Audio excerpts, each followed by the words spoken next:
Alors bonjour à tous, aujourd'hui on est avec Jérémy. Salut. Donc on est arrivé hier soir tard dans la nuit pour participer à l'Iberian Master. Donc Jérémy pour la partie feeder, moi pour la partie canne.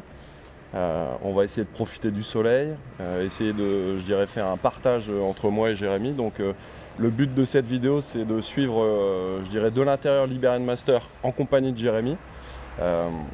Jérémy est sélectionné cette année pour aller participer au championnat du monde au Portugal. Le but c'est aussi pour lui de pouvoir s'aguerrir de techniques dites je dirais du sud de l'Europe, donc pour voir les comportements. Donc avec Jérémy, ce qu'on a décidé de faire, c'est de confronter les deux univers, c'est-à-dire la canne et le feeder. Donc pour savoir si la technique de pêche à la canne peut apporter des choses pour la pêche au feeder et inversement. Donc le côté intéressant, c'est que vous allez vraiment suivre, je dirais, cette épreuve je dirais au cœur de la chose, c'est-à-dire du tirage au sort à la préparation des appâts, je dirais aux techniques. La pêche. La pêche, absolument. Et puis Jérémy, en fait, vous fera part de toutes ses impressions, bonnes, mauvaises, du matériel utilisé, et puis de l'approche. Absolument. Donc on compte sur Jérémy pour briller, s'enrichir d'un tas de techniques, et puis... Déjà, ça sera un enrichissement personnel assez énorme. Ouais. C'est clair, mais bon, c'est bien. Donc la notion, c'est le partage. On est là pour ça. La convivialité. C'est ça. Donc c'est pas... On n'a pas envie de vous parler, mais bon, là on est un petit peu en retard pour le premier entraînement officiel, donc on va y aller, et puis la suite plus tard. Ciao. Allez, bonne journée.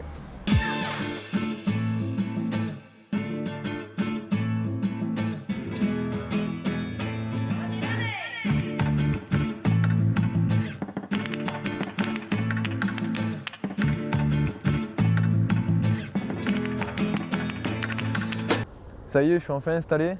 J'ai lancé quelques caches pour amorcer, je démarre la journée. Il fait beau, on n'a pas beaucoup de vent, le soleil espagnol. Donc c'est le troisième jour que je pêche. J'ai déjà pêché sur les deux secteurs en amont du pont.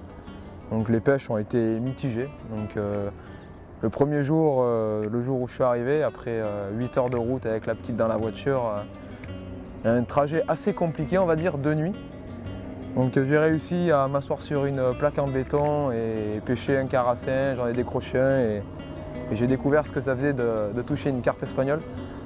Le deuxième jour, donc hier, j'ai fait une pêche comme si j'allais la faire pour l'Iberian, enfin comme je l'imaginais.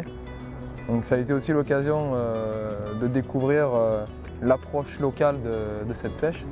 Donc asticot collé, très peu d'amorce, maïs, terreau. Une approche un peu sauvage pour nous les Français, mais qui ici marche plutôt bien. Donc ça a été plutôt pas mal, on va dire. Les 2 premières heures, je touche 2 poissons que je ne sors pas. Et au bout de 3 heures, je fais 10 poissons quasiment d'affilée. Donc je ne peux pas dire que j'ai trouvé quelque chose, mais simplement que les poissons sont rentrés sur le coup. Et ça a été l'occasion aussi pour moi de pouvoir essayer les cannes que j'avais amenées pour l'Iberian. Donc des R méthode en 360, des R long cast en 360 light. Et j'ai quand même pris des 3,90 et des 4,20 m en RF6. Parce qu'on le voit, on le verra après derrière, mais on pêche contre un mur qui est à 2,50 m, 3 mètres de nous. Et c'est quand même pas évident sur certaines places de lancer, donc des longues cannes permettent de passer par-dessus. Je prends le soleil, je suis les Anglais, ça fait 3 jours que je les suis. On pêche dans le même secteur. Ils font des poissons, on en fait un peu moins. On essaye de voir ce qu'ils font, mais ils cachent tout. C'est pas évident. Et aujourd'hui, on va faire... J'aborde la pêche un peu, vraiment un peu comme pour la compétition. Sauf que pour le moment, ça fait 1h03 qu'on pêche et j'ai seulement 2 poissons. Donc ça a l'air d'être le secteur de ce que j'ai vu le plus compliqué. Plus personne n'a de touche. Les Anglais non plus, donc je vais voir ce qu'il faut, je vais essayer de modifier 2-3 paramètres, pourquoi pas mettre de l'amorce et faire une pêche un peu comme chez nous. Bon, j'ai décidé de pêcher avec une 3,90 médium en RF6 là, parce que je suis vraiment contre un mur et j'essaie de passer par-dessus pour lancer, pour éviter vraiment d'accrocher et puis surtout d'avoir assez de ballon derrière pour faire mon lancer pendulaire. J'ai choisi de faire un montage très simple qui correspond bien aux carpes. Un montage coulissant avec une petite vrille pour rigidifier le bas de la ligne. Un nylon en 26,5 du Rive Long Cast. Une perle coulissante Et puis un petit émerillon baril pour éviter de vriller vu qu'on pêche avec des asticots et que les carpes ne sont pas très regardantes sur ce côté-là. Donc voilà, très simple. En bas de ligne 50 cm, un hameçon de 14, j'ai essayé du 16, j'ai essayé du 18, on essaye un peu tout mais là c'est du 14, 3 gozer. Et puis une cage de la fermée pour pouvoir mettre des asticots collés parce qu'il y a quand même bien 5 mètres d'eau pour pouvoir les descendre sans qu'ils s'en aillent. Bon, ça y est, je viens de passer sur le coup du milieu avec un petit feeder et de l'amorce. J'ai eu quelques passages dans le fil et enfin une touche, une vraie touche espagnole. Donc des vrais poissons combatifs, des touches comme aux méthodes feeder. Donc là je me bats avec une petite carpette.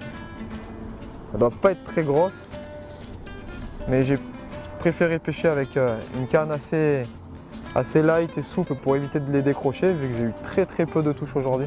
Donc c'est une Erlang Cast Light en 360. Et là j'essaye de me battre avec elle parce qu'elle essaye d'aller dans les rochers qui sont sur le bord. Donc il y a des rochers sur 3-4 mètres au fond, comme on peut voir.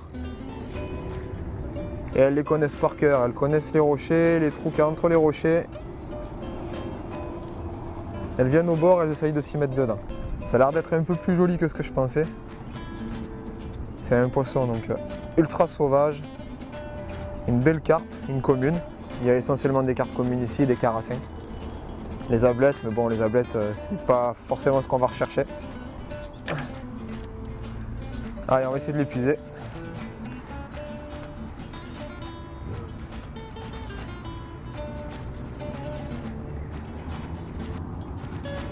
Hop là, un beau poisson, c'est parti. Et voilà un magnifique poisson de l'Iberian Master. Je sens qu'on va se régaler ce week-end pour l'épreuve. Et j'espère qu'il y en aura beaucoup d'autres des comme ça.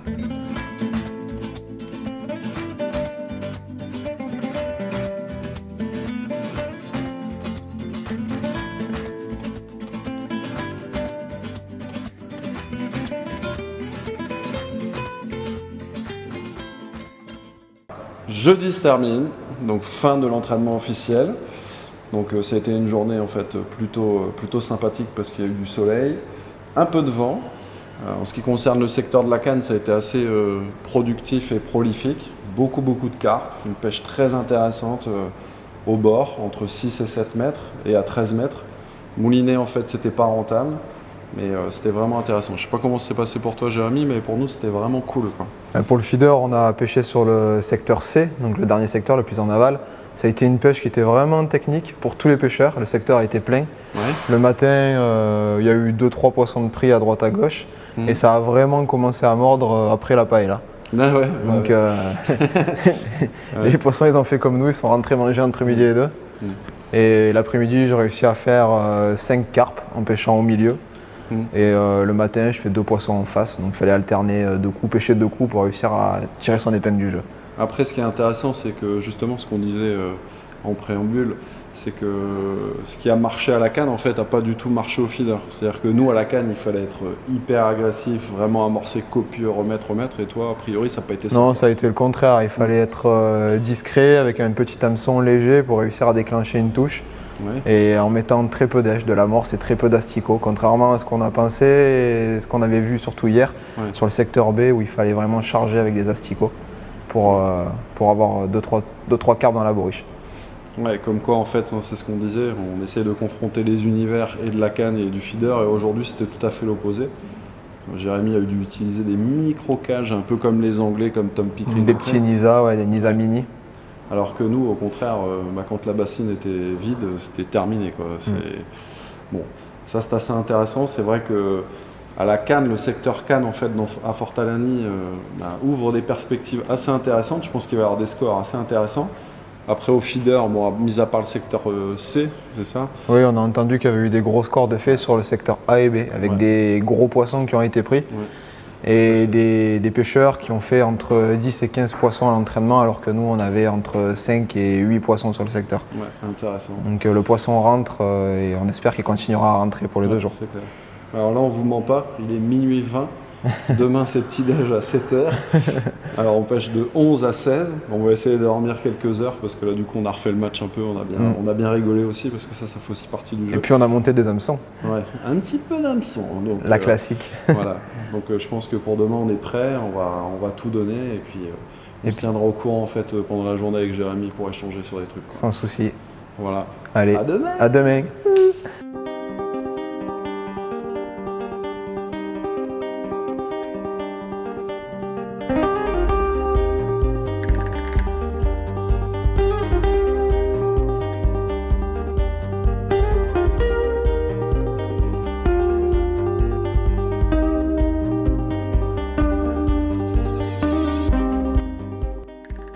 Bon, la compétition démarre, j'ai tiré le A8.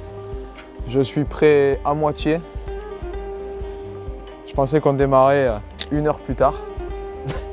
Donc amorçage en panique, mais bon, ça va le faire. Allez, maintenant il n'y a plus qu'à. Ça fait un quart d'heure que je pêche. J'ai déjà une touche. Ça a l'air d'être un carassin.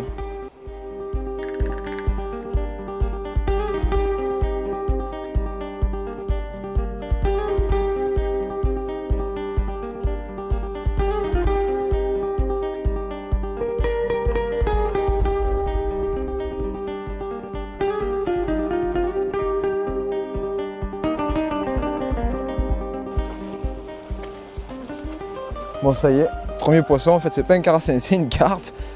Elle a commencé à se battre au bord. Donc un poisson d'un petit 1000 points que j'ai pêché en plein milieu. Donc c'est de bon augure.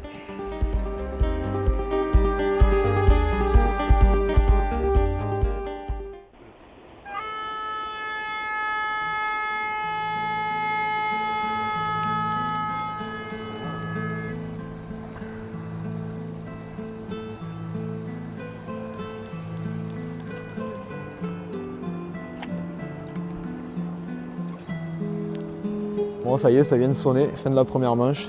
Donc ça a été une pêche très difficile. J'ai pas fait beaucoup de poissons.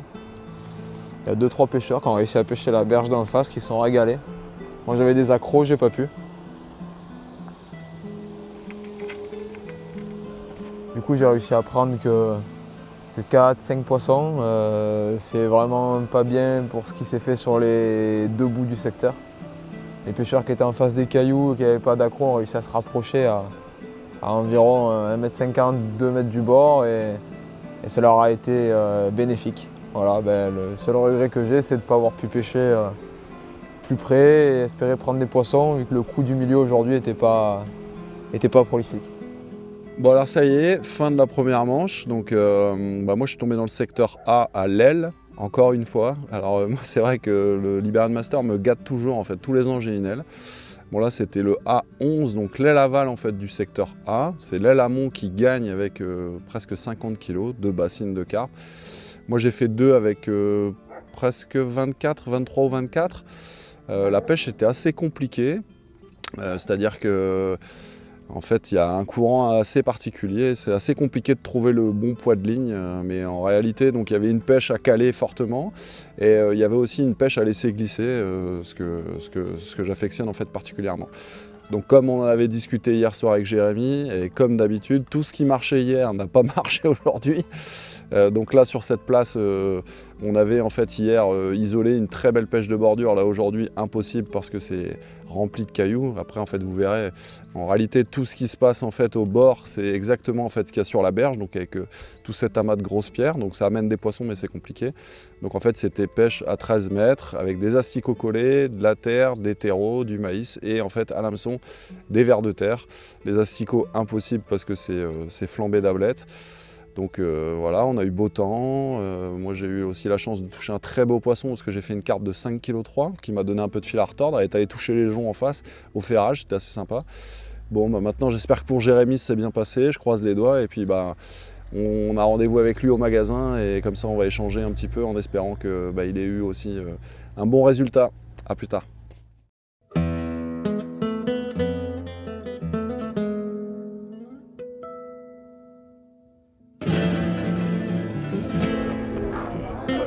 viens de tirer mon numéro. Je pense que quand c'est pas ton année, c'est pas ton année. Jérémy. Dernier hier, le même numéro aujourd'hui. Allez, c'est parti, Jérémy. je suis chaud.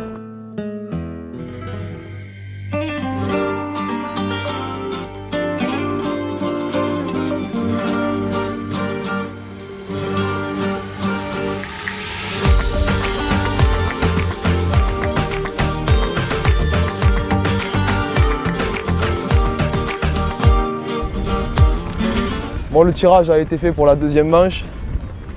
À ma plus grande surprise, comme on peut le voir, j'ai hérité du même numéro qu'hier. Donc hier, je fais 15e sur 15. Donc on ne peut pas faire pire aujourd'hui. J'ai vu 2-3 trucs. J'ai eu un gros problème avec mes asticots qui flottaient. Je vais essayer. J'ai essayé. Aujourd'hui, il coule. Donc s'il y a un problème, on pourra retirer des causes les asticots flottants. On va voir comment ça se passe. Je vais essayer de me rapprocher plus de la verge malgré les accros. J'ai essayé de pêcher un peu dedans. On va voir. Un peu plus gros peut-être. Et on va faire un coup un peu plus court que le milieu avec du maïs pour essayer. Parce qu'on a un Espagnol qui nous a dit qu'il fallait pêcher très court au maïs ici, sur ces places-là. Donc voilà, même place, deuxième jour et 5 heures de pêche à venir. On verra à la fin de journée ce que ça va donner. Le vent s'est levé très fort. Il fait froid. On est à l'ombre. On a un peu l'impression d'être en Bretagne, mais on est quand même en Espagne. Et il prévoit peut-être un peu des gouttes pour cet après-midi. Voilà, il n'y a plus qu'à. Là, je suis en train de coller les asticots. Donc j'ai mis ma colle, je vais légèrement les humidifier pour qu'ils se collent entre eux.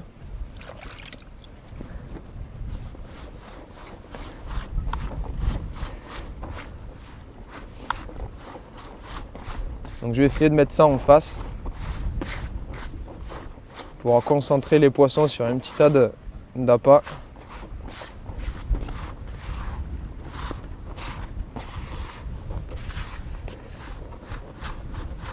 J'ai préparé à côté un bac d'amorce. Donc l'amorce qui va me permettre, en fonction de ce que font les voisins, parce que hier l'amorce marchait plutôt pas mal sur certaines places, de faire venir des poissons ou de faire fouiller peut-être un peu plus. Ça sera les stratégies du jour. Asticot collé, amorce et maïs. Avec quelques terreaux coupés en plus au bord pour essayer. Voilà. Salut, donc jour numéro 2 de Liberian Master. Donc là la pêche commence dans une demi-heure. Alors moi je tombe à une place d'où j'étais hier et Jérémy retombe en fait exactement à la même place qu'hier. Donc bon, il va se venger, on compte sur lui, il n'y a pas de souci. Donc là on pêche dans une demi-heure, les conditions climatiques sont un peu changeantes par rapport à hier parce que déjà il a plu toute la nuit. Là il y a énormément de vent, donc c'est hyper compliqué. Encore une fois, je ne pourrais pas pêcher au bord parce que c'est Bagdad. Bon bref, je vais vous montrer en fait une petite astuce qu'on m'a appris ici. D'ailleurs en fait je remercierai jamais assez Jacopo Falsini de nous avoir montré comment coller des asticots. Donc là à une demi-heure en fait du coup de pétard, il est temps en fait de coller les asticots. Donc aujourd'hui le volume en fait collé ça sera ça représente à peu près 4 litres et demi d'asticots. Donc pour 4 litres et demi d'asticots en fait il faut 1,5 kg de gravier minimum. Parce que bon là la place que je pêche il y a à peu près 4,20 m de fond, il y a un courant en fait à 10 grammes on va dire, à 10 grammes on arrête correctement la ligne, donc voilà. Donc en fait la façon de procéder est hyper simple et ça va décomplexer je dirais certains et tout le monde en fait parce que je pense que même dans nos régions l'asticot collé en fait est un truc qu'on néglige et c'est bien dommage. Donc la première étape, donc déjà c'est mettre en fait les graviers dans le fond de votre bassine. Donc 1,5 kg, ça représente à peu près 1 litre de gravier. Donc c'est des graviers d'aquarium. Il en existe en fait de toutes les tailles. Bon là en l'occurrence on les a achetés ici, c'est très bien. Donc la deuxième étape, vous posez votre main en fait à la surface de l'eau pour humidifier en fait les graviers. Donc, vous faites ça en fait à plusieurs reprises jusqu'à temps en fait qu'il y ait un taux d'humidité assez important. Donc déjà, première étape, les graviers.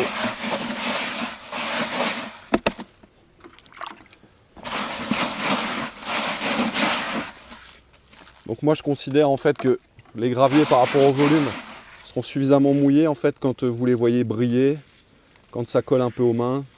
Donc là en fait là c'est très bien. Donc là vous prenez un petit peu d'asticot. Là, ça représente un volume certain. Donc là, vous brassez les asticots et le gravier. Donc pour que les asticots absorbent encore un peu d'humidité.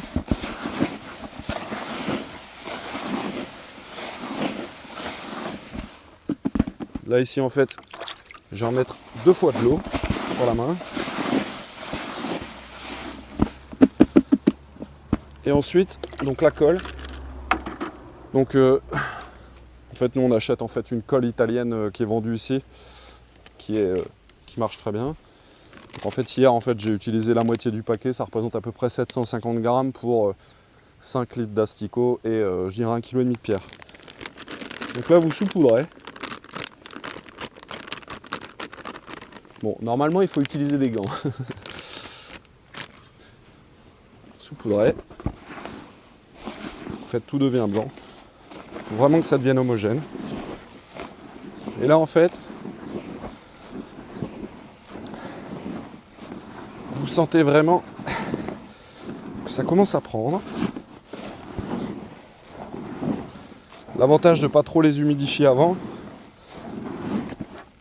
c'est que du coup on peut rajouter de l'eau sur le même principe. En gros le signal c'est quand le côté blanc disparaît, vous êtes au bon taux d'humidité.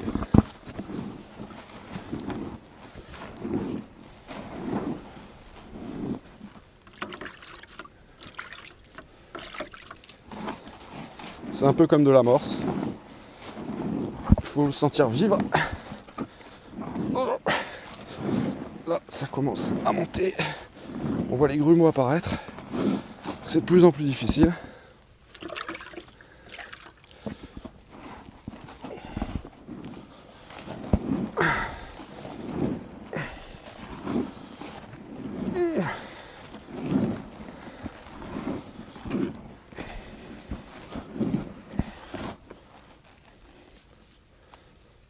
Donc la deuxième étape, une fois que vous avez fait ça, c'est de contrôler en fait le côté collant. Donc là ça doit être assez collant. Bon là ça colle encore un peu aux mains, mais en fait ça ira bien après sur la seconde étape. Donc là une fois que vous avez ça, prenez une bassine en fait du même volume que vos asticots. L'idéal en fait c'est de pouvoir monter dessus. Vraiment. Alors en fait le but, c'est pas histoire d'amuser la galerie, c'est vraiment d'enlever en fait l'air qui subsiste en fait entre les asticots et les pierres. Donc là vous laissez reposer à peu près une dizaine de minutes et dans 10 minutes en fait je vous montre le résultat final. Donc voilà, après un quart d'heure donc de pause en fait avec le seau compressé, je vais vous montrer le résultat des asticots collés. Donc déjà, chose très importante pour mesurer l'efficacité, c'est voilà, ça doit faire en fait comme un gâteau. Donc l'intérêt. Voilà le résultat. Donc là il y a à peu près un quart de litre de geyser dans une boule. Ça les carpes elles adorent ici. Mais je pense que les brèmes aussi, il y a beaucoup de poissons en fait qui aiment les asticots collés, c'est certain. Bon allez, je vais me préparer, à tout à l'heure.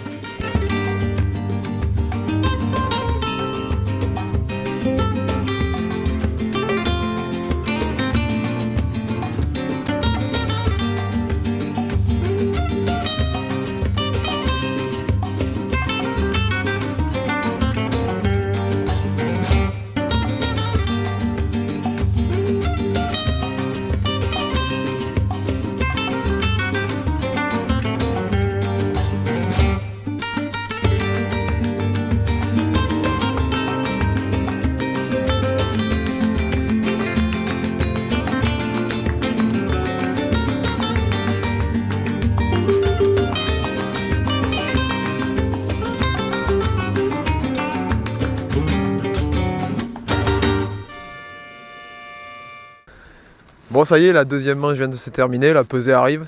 Ça a été un peu moins difficile que hier sur la même place.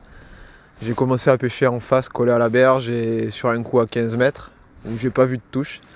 J'ai récupéré une canne que j'avais clippée hier et je me suis remis sur un coup aux 3/4 du canal au bout de 2h30 de pêche. où avec des asticots collés et des gauzeurs à l'hameçon, j'ai réussi à déclencher des touches et je fais 5-6 poissons, 6 je crois, en pêchant donc aux 3/4. Donc je suis satisfait, rassuré par rapport à la pêche d'hier parce que le secteur ça a été très difficile de moi jusqu'au bout et 2-3 places à gauche. Il y a 2-3 pêcheurs qui se régalent, qui font plein de poissons. Et bon, j'arrive à tirer mon épingle du jeu au milieu des pêcheurs qui sont aussi dans la difficulté, donc ça me rassure. Bon, la deuxième manche vient de se terminer, donc là on attend la pesée. Bon, c'est pas très bien passé.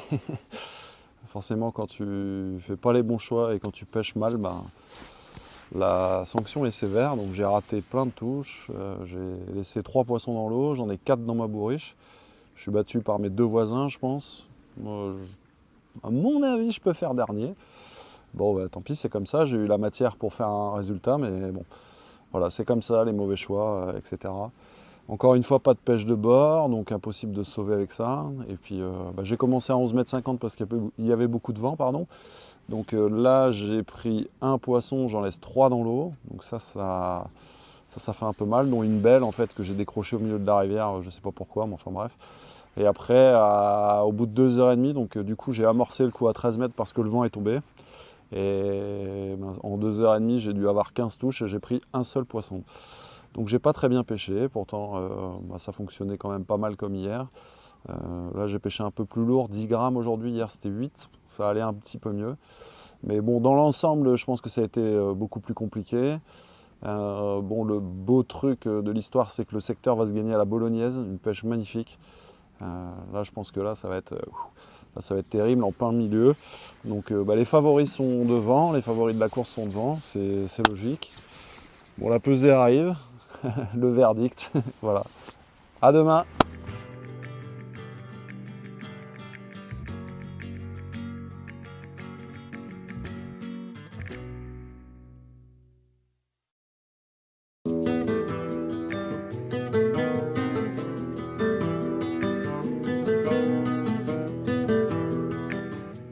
Bon, c'est parti, on est en train d'amorcer pour la 3e manche de l'Ibériane, la 3e et dernière manche. Donc j'ai hérité d'un numéro 3 sur le secteur B. Ça change un peu du A8, que je commençais à connaître par cœur.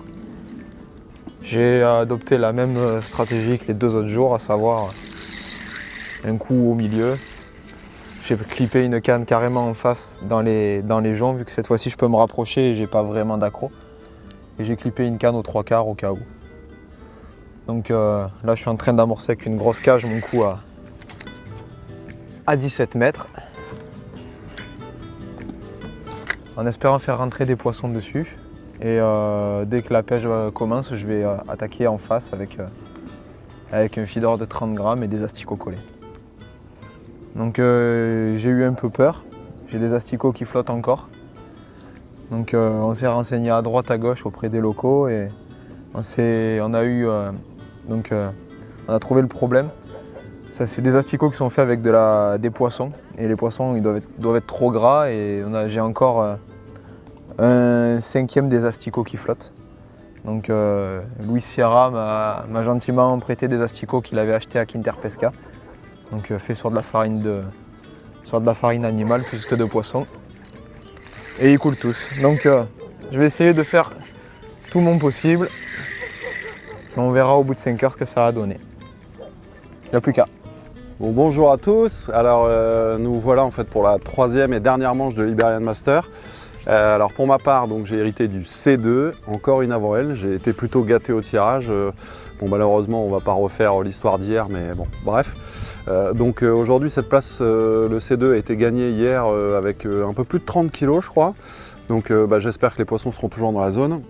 Le côté intéressant, c'est que là, la rivière est assez large. Le courant est un peu moins fort qu'en haut parce que justement, comme ça s'élargit, on est sur un goulet d'étranglement qui est un peu moins important.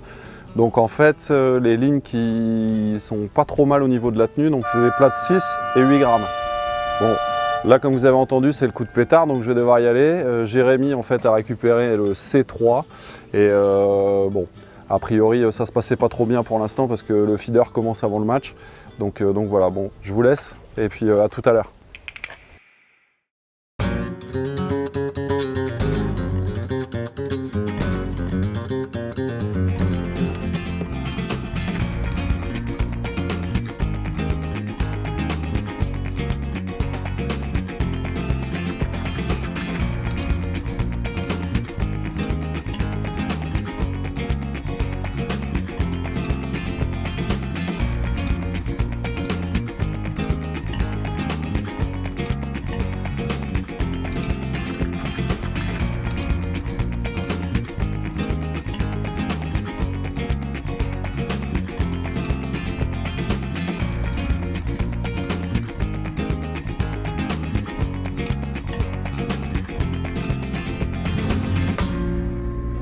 Alors, suite et fin de l'Iberian Master, fin de la 3e manche.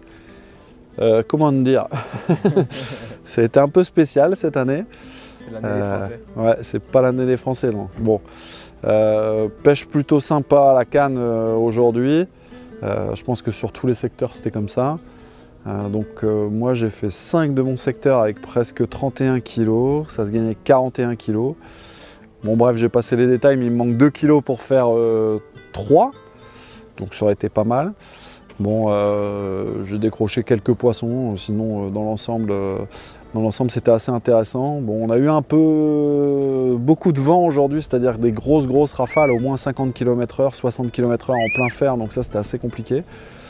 Bon, puis comme j'ai dit hier, hein, là il n'y a pas d'erreur de casting, c'est vraiment les meilleurs qui sont devant. Au niveau de la tactique, je pense qu'on avait tous plus ou moins la même chose, donc c'était des asticots collés, des vers de terre coupés dans de la terre. Alors ce qui est assez curieux, c'est qu'il y en a qui ont utilisé beaucoup d'asticots et d'autres en fait pas du tout. Donc, et puis au final, voilà quoi. Donc le secteur B était, je dirais, c'est là en fait où il y avait tous les favoris. Donc au final, en fait, c'est Luis Tamaris qui va gagner le général devant Jacopo Falsini pour 200 grammes. Donc Luis Tamaris, en fait, c'est un jeune qui a quoi, entre 22 et 25 ans, donc bravo à lui, parce que déjà à l'époque, il a fait tous les Iberian Masters depuis qu'il a 12 ans, je crois. Donc c'est bien mérité, c'est bien mérité.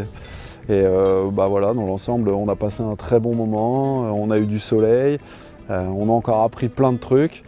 Et puis voilà quoi. Alors Jérémy, je sais que pour lui ça a été un peu plus compliqué. Bon. Nous sur le secteur feeder, le secteur B où j'étais au numéro 3, oui.